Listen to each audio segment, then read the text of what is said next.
আমাদের আব্বা আম্মা আদম আর হাওয়া আলাইহিস সালামকে আল্লাহ যখন জান্নাত থেকে পাঠিয়ে দিলেন, এগুলো লম্বা করে বললে অনেক দেরি হয়ে যাবে।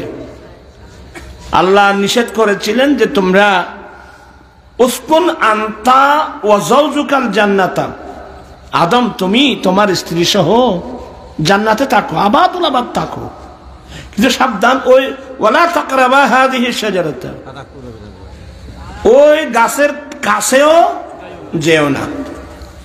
এগুলো আদম আলাইহিস সালাম এবং হাওয়া আলাইহিস সালামকে জমিনে পাঠানোর জন্য একটা হিকমত। হিকমত বুঝেন? আল্লাহ কি ব্যস্ত রাইবেল্লা আদম বানাই দেন? আল্লাহ বলছেন ইন্নী জাইলুন ফিল আরদি খলিফা। আল্লাহ তো বলছেন ফেরেশতা আমি জমিনের মধ্যে আমার খলিফা বানাবো। তো খলিফা কোথায় বানাবে? জমিনে। কিন্তু আল্লাহ আদম আলাইহিস সালামকে বানিয়েছেন কোথায়? জান্নাতে। তাহলে বুঝতে হবে ওদেরকে জান্নাতে রেখে দেওয়ার জন্য বানাই নাই, ওদের কর্মস্থল কোথায়? ওদের কর্মস্থল জমিনে। একটা আশার আইবের উগ্রফত বাইর করেন না করেন না ওয়ালা তাকরাবা হাযিহি শাজারাতা ফাতাকুনা মিনাজ জালিমিন।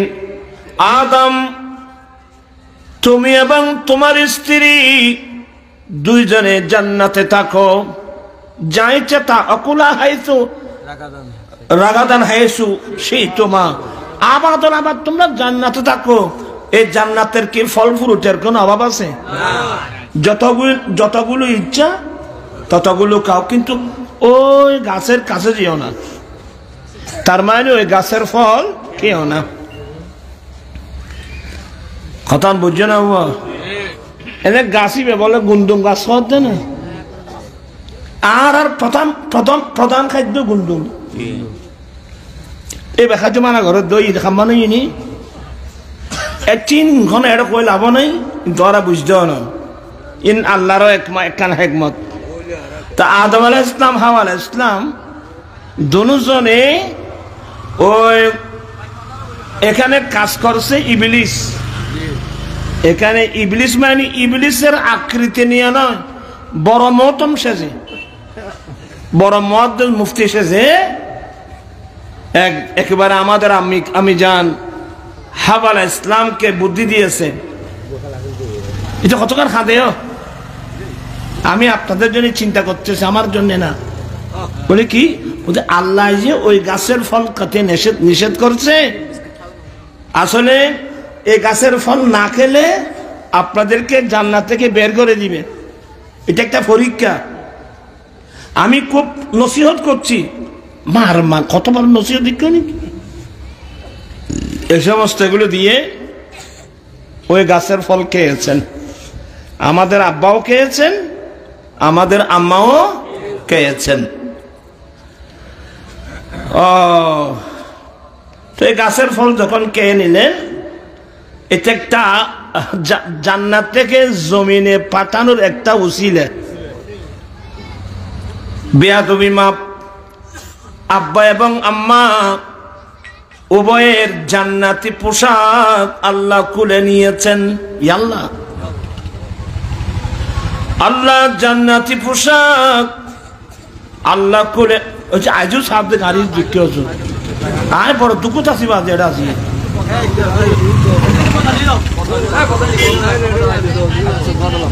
আয় বাজে এখন ওয়াজ করে ঠিক তেমন তরাল নাই। হ্যাঁ দূর করে মাইকটা ফেরা যায় ভাই ফোন বাদি গরম করলে গরম নেই নষ্ট। বলতে চেয়েছিলাম তো আল্লাহ একটু নারাজ হয়ে দুইজন থেকে জান্নাতি পোশাক আল্লাহ নিয়ে ফেলছেন।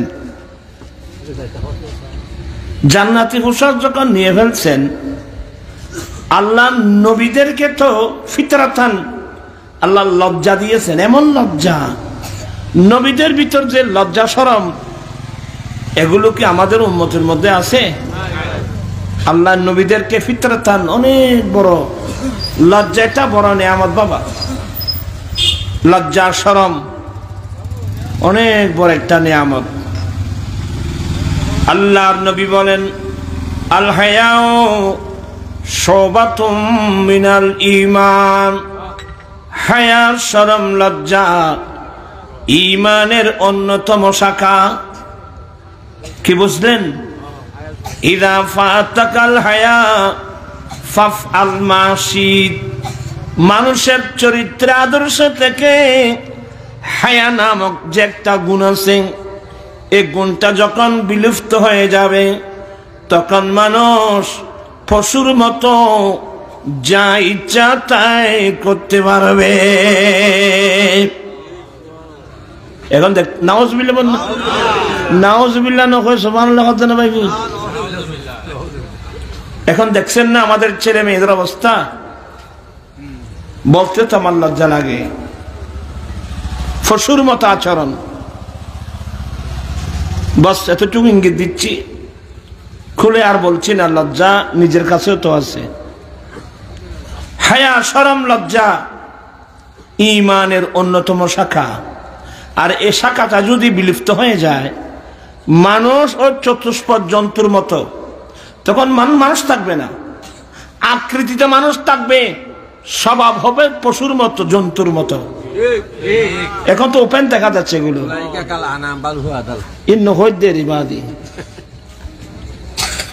হ্যাঁ,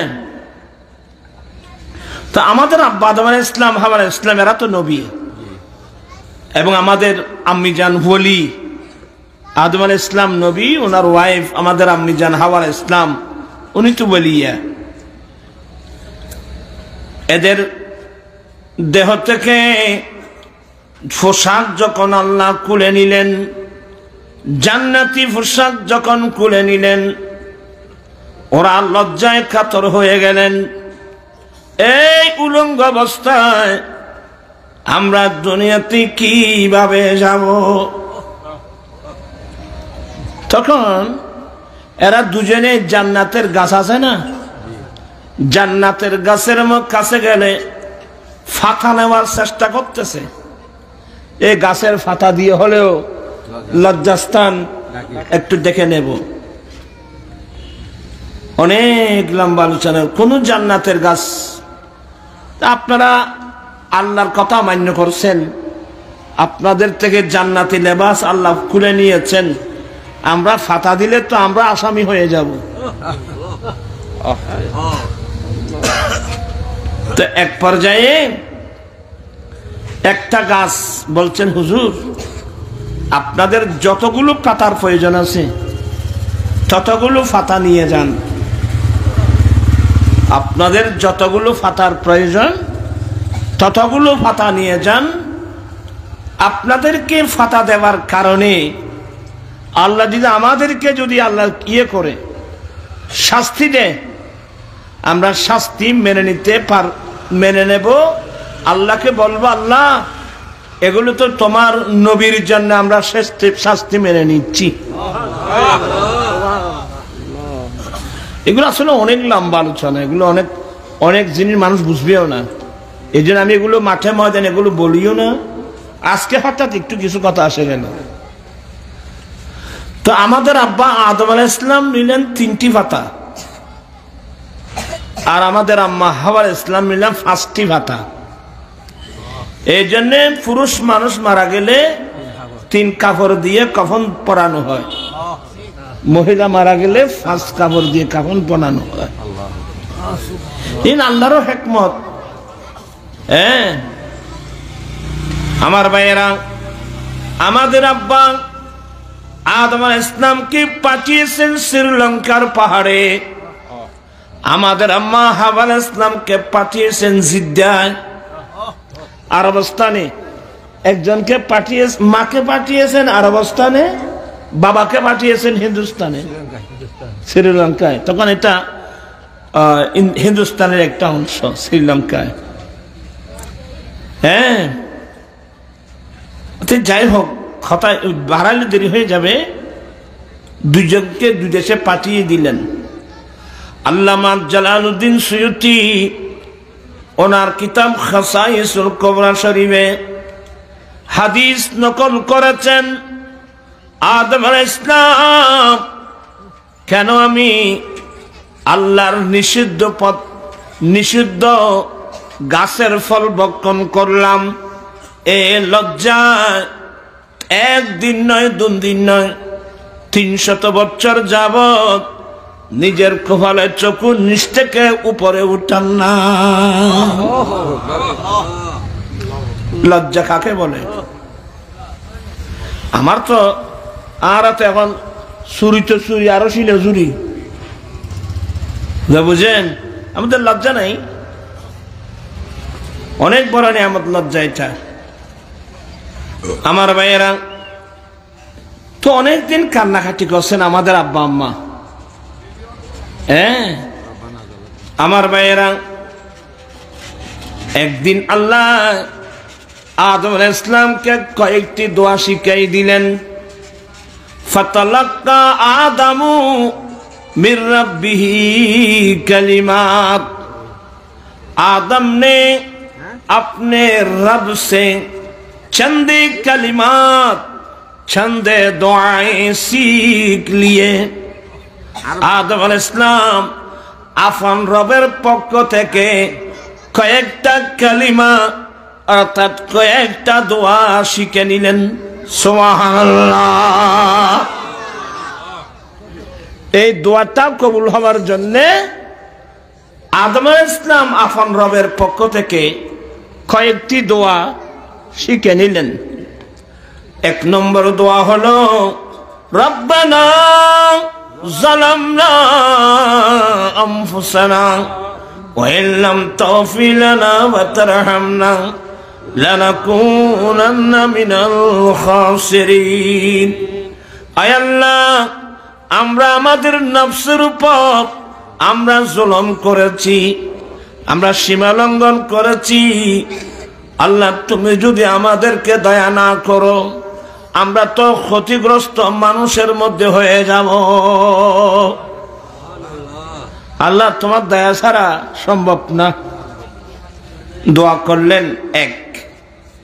দ্বিতীয় নম্বর, ইমাম বাইহাকি হযরতে আব্দুল্লাহ ইবনে ওমর কোন রাওয়ায়াতের মধ্যে ডাইরেক্ট ফারুক আজম থেকে হাদিস নকল করেছেন।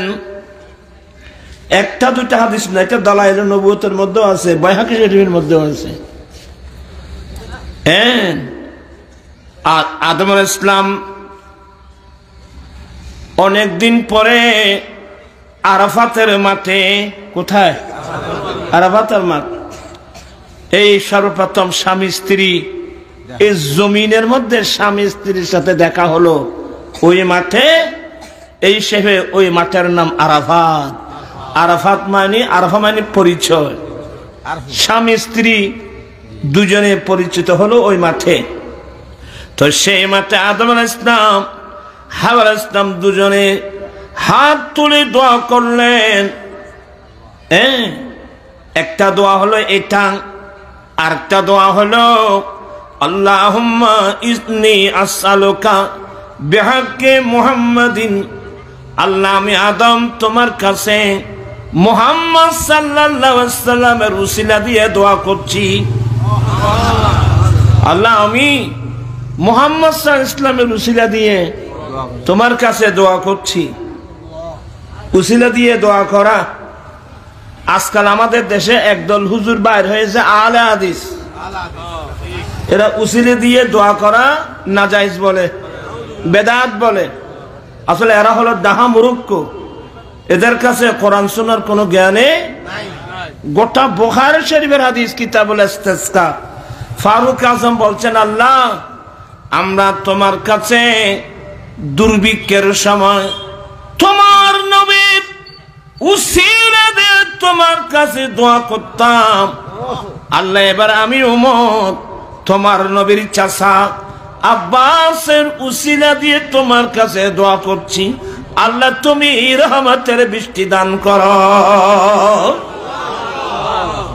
তো ফারুক আজম নবীর উসিলা দিয়ে দোয়া করছেন, তাহলে বোঝা গেল উসিলা দিয়ে দোয়া করা এটা সাহাবায়ে কেরামের সুন্নত নয়, বরং আপনারা প্রমাণ চাইলে বলবো আল্লাহর নবীদের সুন্নত। আমার নবী হযরত আম্বিয়া সাবিকিনের উসিলা দিয়ে দোয়া করেছেন। আল্লাহ যারা এই উসিলা দিয়ে দোয়া করাকে নাজায়েজ বলে এদের কাছে কোরআন হাদিসের জ্ঞান বলতে কিছুই নেই। দোয়া করব আল্লাহ তাদেরকে হেদায়েত নসিব করুক। আমি কোনো রং কথা বলি না, দোয়া কর আর কি করবো, তো তাদের নসিবে থাকলে পাবে, আর নসিবে না থাকলে তো আমি আর জোর জবরদস্তি ফেলতে পারবো না। আমরা কিন্তু নবীর উসিলা দিয়ে ওলির উসিলা দিয়ে দোয়া করি, এটা রসুলের সুন্নত, নবীর সুন্নত, এটা সাহাবায়ে কেরামের সুন্নত। ওরা জুরার ফল্লার ও আই খনক কান ওয়াজ মিলেন না পারে তোমার লাই ব্যাকনে কে আইবানি হনা সাম মজ্জ না না মাঝে মাঝে জায়গা হালি চলে সময় চদ্দরে আল্লাহুম্মা সাল্লি সাইয়্যিদিনা নাবিয়িনা শাফিয়িনা মাওলানা। যাই হোক, আমি বোঝাতে চেয়েছিলাম আদম আলাইহিস সালাম দোয়া করলেন আমাদের দয়াল নবীর নামের উসিলা দিয়ে, আল্লাহুম্মা ইন্নী আসআলুকা বিহাক্কি মুহাম্মাদিন, আল্লাহ আমি মুহাম্মদ সাল্লাল্লাহু আলাইহি ওয়াসাল্লামের নামের উসিলা দিয়ে তোমার কাছে দোয়া করছি। এই কথা বলা মাত্রই আল্লাহ বলেন কাইফা আরিফতা মুহাম্মাদা ওয়ালাম আখলুকুহু, এ আদম তুমি মুহাম্মদের পরিচয় কোথায় পেলে? আমি তার বডি দেহ তো এখনো সৃষ্টি করি না। ওনার নূর তো সৃষ্টি করেছেন আল্লাহ, নবীর নূর তো অনেক সবার আগে সৃষ্টি করেছেন। আমি তার ওয়ালাম আখলাম তার বডি এখনো আমি সৃষ্টি করি নাই, তুমি মুহাম্মদের পরিচয় কিভাবে পেলে? তো আদম আলাইহিস সালাম কি বললেন?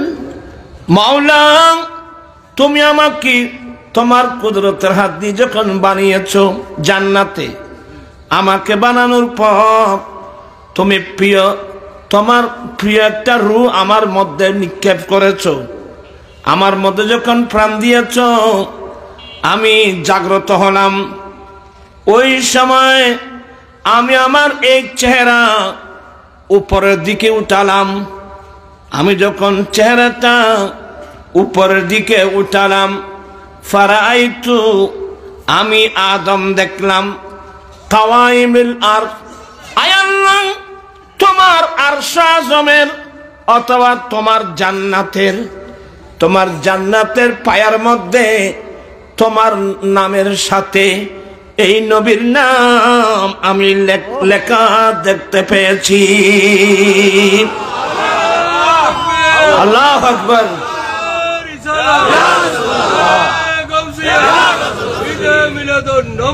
আমি এই নামটা আরশের পায়া কিংবা জান্নাতের পায়ার মধ্যে তোমার নবীর সাথে ইনার নাম লেখা দেখতে পেয়েছি। তখন আমি চিন্তা করলাম তোমার নামের সাথে যার নামটা তুমি যোগ করেছো নিশ্চয় এটা তোমার বেশি প্রিয়, কারণ প্রিয় ব্যক্তি না হলে তো নিজের নামের সাথে লাগাতেন না। এই জন্যে আমি বুঝতে পারলাম এটা তোমার সৃষ্টির মধ্যে অত্যন্ত তোমার প্রিয় বান্দা। এই জন্য ওনার উসিলা দিয়ে দোয়া করছি। আল্লাহ বলেন আদম তুমি ঠিকই বলছো, সে আমার অত্যন্ত প্রিয় নবী, এই জন্য আমার নামের সাথে তার নাম লিখেছি। আদম শুনো, লাউলা মুহাম্মদ, সে মুহাম্মদ যদি না হতো তোমাকে আমি সৃষ্টি করতাম না। লাউলা কালামা খালাকতুল সামা, এক হাদিসে আল্লাহ বলেন নবী আপনি না হলে আমি আপনার আসমান সৃষ্টি করতাম না। লাউলা কালামা খালাকতুল জান্নাহ, আপনি না হলে আমি জান্নাত সৃষ্টি করতাম না। তো এরাও আমাদের ওই হুজুররা আর কি এই হাদিসগুলো অশুদ্ধ নয়, শুদ্ধ নয়, চিল্লাচিল্লি করে যে এগুলো না হাদিস। হাদিস হলো লাউলা কালামা খালাকতুল আফলাক। এর খালাকতুল আফলাক এটা তো হাদিসে না, এটা সত্য, কিন্তু এটা শব্দ নাই হাদিসে, কিন্তু অর্থ তো আছে। এটাকে বলা হয় রিওয়ায়াত বিল মানা। আসলে এগুলো কোনো মুহাদ্দিস না, কিছু না, ইলমে হাদিস সম্পর্কে তাদের কোনো আইডিয়া নেই। অনেক সময় রিওয়ায়াত বিল মানা শব্দগত নাই, কিন্তু অর্থগত আছে। যেমন লাউলা কালামা খালাকতুল আফলাক, আফলাক শব্দটা নাই, আপনি না হলে আপনি কিছুই করতাম না, কিন্তু এগুলো তো আছে। লাউলা কালামা খালাকতুল জান্নাহ, আপনি না হলে আমি জান্নাত সৃষ্টি করতাম না। লাউলা কালামা খালাকতুস সামা, আপনি না হলে আমি আসমান সৃষ্টি করতাম না। তো সবগুলো মিলিয়ে রিওয়ায়াত বিল মানা লাউলা কালামা খালাকতুল আফলাক। এটা জাল হাদিস, জাল হাদিস। তুমি জালো কি বুঝো, সহি কি বুঝো, হাসানো কি বুঝো, মরফু কি বুঝো, মওকুফু কি বুঝো, মকতু কি বুঝো? হাদিসের মধ্যে কোনো আইডিয়া আছে তোমাদের? দোয়া করব আল্লাহ সবাইকে হেদায়েত নসিব করুক। ইলমে হাদিস বুঝার জন্য যে ক্যাপাসিটি লাগবে, এগুলো থাকলে তো আজকে আলেমদের মধ্যে এত দ্বন্দ্ব কোনোদিন হতো না। তো আল্লামা আব্দুর রহমান জামি এটা শেরের মধ্যে আনছেন, अगर नामे मोहम्मद रा नया फर्दे शफी आदम, अगर नामे मोहम्मद रा नया फर्दे शफी आदम, नादम या फतेह तौबा नन्हो असगर कैनत जैना सलातुन या रसूलल्लाह। আল্লামা আব্দুর রহমান জামি আশিক রাসূল আরবিল্লাহ আব্দুর রহমান জামি, ওনার সম্পর্কে আমাদের হুজুর না, এই কমিলানের বড় হুজুর আনোয়ার শাহ কাশ্মীরি ফয়জুল বারির মধ্যে ওনার সম্বন্ধে আল্লামা আব্দুর রহমান জামি সম্পর্কে কি সুন্দর বক্তব্য লিখছেন জানেন? ওরা কিন্তু জানে, বড় বড় মুহাদ্দিস মুফতি যারা, ওরা চিনে। আল্লামা আব্দুর রহমান জামি যার কিতাব শরহে জামি, এখন তো সরকারি মাদ্রাসায় নাই, কিন্তু এই কওমি মাদ্রাসার মধ্যে আছে শরহে জামি। আপনি তো পড়ছেন, আমরা কিছু কিছু পড়বার সুযোগ হয়েছিল বা কিছু পড়াবারও সুযোগ হয়েছিল। শরহে জামি তার আসল নাম আল ফাওয়াইদুজ জিয়াইয়া, এটা কাফিয়ার একটা সরা। আল্লামা জিয়াউদ্দিন রহমাতুল্লাহ আলাইহি বাবার কাছে, আব্দুর রহমান জামি বাবার কাছে যখন কাফিয়া পড়তেছিল, এ কাফিয়া সরা করে যেটা ব্যাখ্যা করে দিয়েছিল, ওই জিয়াউদ্দিনের ফায়দার জন্য নাম দিয়েছে ফাওয়াইদুজ জিয়াইয়া। আমার ছেলে জিয়াউদ্দিনের ফায়দার জন্য এই কিতাব, এটা শরহে জামি হিসেবে প্রসিদ্ধ। এটা কওমি মাদ্রাসায় বেশি বড় শরহে জামি। আমি গুনাহগারও পড়েছি বা পড়াবারও অনেক চেষ্টা করেছি। এই কিতাবগুলো বড় আশিক রাসূলেরা, নবীর প্রেমিক, নবীর দিওয়ানা। আল্লামা আব্দুর রহমান জামি বলেন, যদি রাসূল পাক সাল্লাল্লাহু আলাইহি সাল্লামের নামে পাকের উসিলা দিয়ে যদি দোয়া না করতেন, আদম আলাইহিস সালামের তওবা আল্লাহর দরবারে কবুল হতো না। এমনকি নূহ আলাইহিস সালামের যুগে আল্লাহ বিশ্বব্যাপী যে বন্যা দিয়েছিল, 6 মাস 8 দিন 8 দিন পর্যন্ত নূহ আলাইহিস সালামের কিস্তি পানির উপর ভাসছিল। ভাসতে ভাসতে এক পর্যায়ে নূহ আলাইহিস সালামের কিস্তি পৃথিবীর সর্বোচ্চ পাহাড় জুদি পাহাড়ের সাথে যখন লেগে গেল, নূহ আলাইহিস সালাম দোয়া করলেন, আমাদের দয়াল নবীর উসিলা দিয়ে দোয়া করলেন। আল্লামা আব্দুর রহমান জামি বলছেন যে মুহাম্মদ ইসলামের নামে রুজিলা দিয়ে দোয়া না করলে আদম আলাইহিস সালামের দোয়া কবুল হতো না, আর নূহ আলাইহিস সালামও গর্কি থেকে নেজাত পেত না। এগুলো ফার্সি কাব্য আকারে নাতের মধ্যে কত সুন্দর করে করে বলছেন আব্দুর রহমান জামি রহমতুল্লাহ আলাইহি। তো এই যুগের মৌলবীদের জন্য তো এগুলো শিরিক বেদাত। হ্যাঁ, আমরা ছোটকালে নাত পড়তাম আব্দুর রহমান জামির, যে রহমতি কুন নজল বল হালি জারম ইয়া রাসূলুল্লাহ গরিবম বেনওয়ায়ম খাকিসারম ইয়া রাসূলুল্লাহ। আজকাল সে ফার্সি ভাষার নাত আজকাল নাই। লাস্টে কি বলছেন জানেন? দমে আখির নমাই জলওয়ে দি দার জামিরা জলতুফে তু হামা উম্মিদওয়ারম ইয়া রাসূলুল্লাহ। আসলে আই আজি কথাই কিলে হর হনগল অরার হস্তলার হস্ত হইবে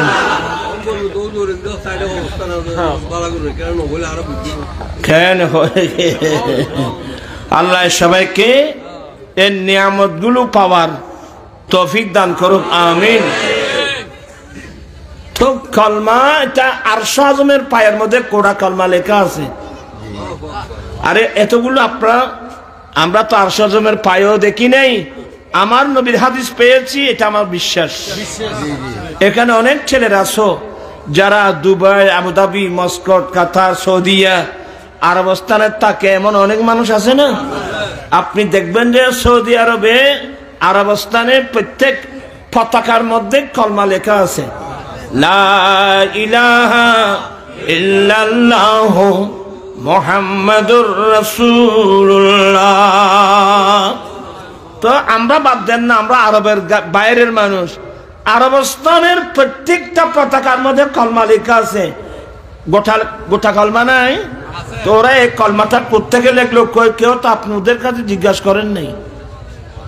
আমি প্রথমবার যখন কাতার গিয়েছিলাম, কাতারে একটা ইন্টারন্যাশনাল হোটেল ছিল, আর রোতানা ইন্টারন্যাশনাল রোতানা, ওখানে অনেক পতাকা, তন্মধ্যে দেখলাম যে একটা পতাকার মধ্যে গোটা কলমা লেখা, লা ইলাহা ইল্লাল্লাহ মুহাম্মাদুর রাসূলুল্লাহ।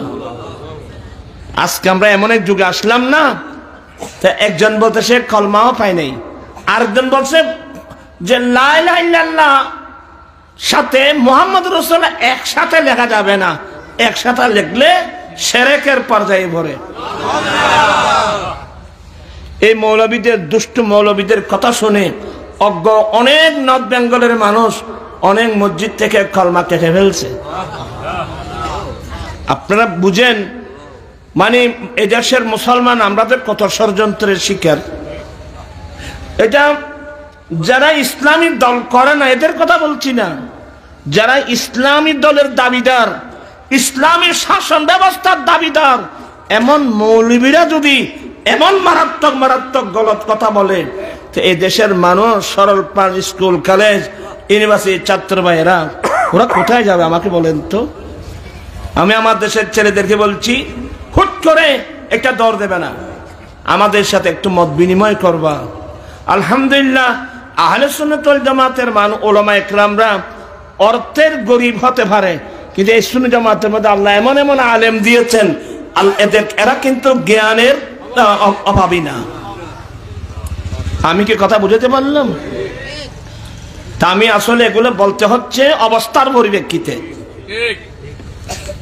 এবার বলবো, আপনি অর্ধেক কলমা না, লা ইলাহা ইল্লাল্লাহু মুহাম্মাদুর রাসূলুল্লাহ, আপনি গোটা কলমা মুখে পড়েছেন, কিন্তু অন্তরের মধ্যে নবীর মোহাব্বত নাই, অন্তরের মধ্যে নবীর ভালোবাসা নাই, আপনি মোমেন হবেন?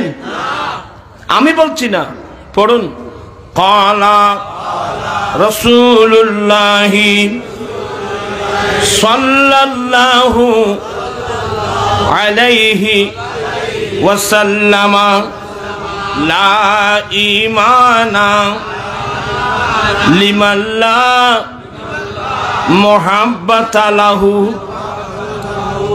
উজুরের কাছে জিজ্ঞেস করেন এগুলো হাদিসে আছে কিনা দেখেন। আল্লাহর নবী বলেন যার অন্তরে আমি নবীর মুহাব্বত নাই তার কাছে ঈমানও নাই। আমি একটু দেখাই দিলে আরো ভালো করে বুঝবেন। আপনি একটু দরদ করে বসেন। মুখে আপনি কলমা পড়ছেন কিন্তু অন্তরে নবীর মুহাব্বত নাই, তাহলে কলমা পড়লেও আপনি কি হবেন না? মুমিন হবেন না বাবা। তার চেয়ে মুহাব্বত আছে, মুহাব্বতটা কোন পর্যায়ে? এবার আমার নবী বলেন, আরেকটা হাদিস পড়ুন। ক্বালা রাসূলুল্লাহি সাল্লাল্লাহু আলাইহি ওয়াসাল্লাম লা ইউমিনু আহাদুকুম হাত্তা আকুনা আহাব্বা ইলাইহি মিন ওয়ালিদিহি ওয়া ওয়ালাদিহি ওয়ান নাসি আজমাইন। আমার দয়াল নবী নবুয়তের জবানে ঘোষণা দিলেন, তোমাদের মধ্যে নারী পুরুষ তোমাদের মধ্যে কেহই ততক্ষণ পর্যন্ত মুমিন হতে পারবে না।